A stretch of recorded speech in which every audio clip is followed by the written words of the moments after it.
Share ஆட்டோவில் பயணிகளை ஏற்றுவது போல் திமுக அரசு பணம் கொடுத்து கூட்டணி கட்சிகளை சேர்த்து வருவதாக குற்றம் சாட்டியுள்ள ஆதவ் அர்ஜுனா தமிழ்நாட்டில் சாதிவாரி கணக்கெடுப்பு நடத்தாததற்கு முதலமைச்சர் விளக்கமளிக்க வேண்டும் எனவும், பீகார், மேற்கு வங்கம் போன்ற மாநிலங்களில் கணக்கெடுப்பு நடத்தப்பட்ட நிலையில் சமூக நீதி பேசும் திமுக அரசு ஏன் அதை செய்யவில்லை எனவும் வினா எழுப்பியுள்ளார்.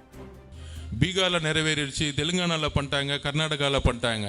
அண்ணா வழியில் வந்த திமுக ஏன் கேஸ் சர்வேவை கையில் எடுக்கல? இதுக்கு முதலமைச்சர் இன்றைக்கு பதில் சொல்லணும்.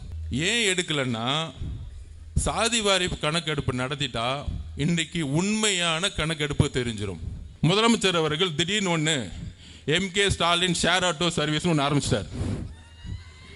யாரெல்லாம் வண்டி நம்ம ஷேர் ஆட்டோல 9 நம்ம டிரைவர் கூப்பிட்டோம் பார்த்தீங்களா, அண்ணா ஏறின வண்டி ஏறினு சொல்ற மாதிரி ஒருத்தரை ஜெயிக்கிறதுக்கு யார் யாரெல்லாம் கண்ணில் போடுறீங்களோ தயவு செஞ்சு ஏறுங்க. பேமெண்ட் மட்டும் டைரக்ட் பிக்ஸ், ஜிபே அனுப்பிச்சுக்கிட்டே இருப்போம். ஜிபே பிக்ஸ் ஏறுங்க, ஜிபே பிக்ஸ் ஏறுங்க, ஜிபே பிக்ஸ் ஏறுங்க. எல்லாம் ஜிபேல தான் ஓடிட்டு இருக்க கூட்டணி இல்ல. அப்ப எல்லாம் ஷேர் ஆட்டோல ஏத்திட்டு தொண்டர்களை நம்ம கிட்ட வந்துட்டாங்க. இதை சொன்னா புரிஞ்சிக்க மாட்டேங்கிறாங்க. காங்கிரஸ் இருக்க தொண்டர்கள் நம்ம கிட்ட வந்துட்டாங்க. எல்லா தொண்டர்களும் ஷிஃப்ட் ஆயிட்டாங்க. ஆனா ஷேர் ஆட்டோ மட்டும் போய்கிட்டே இருக்கு.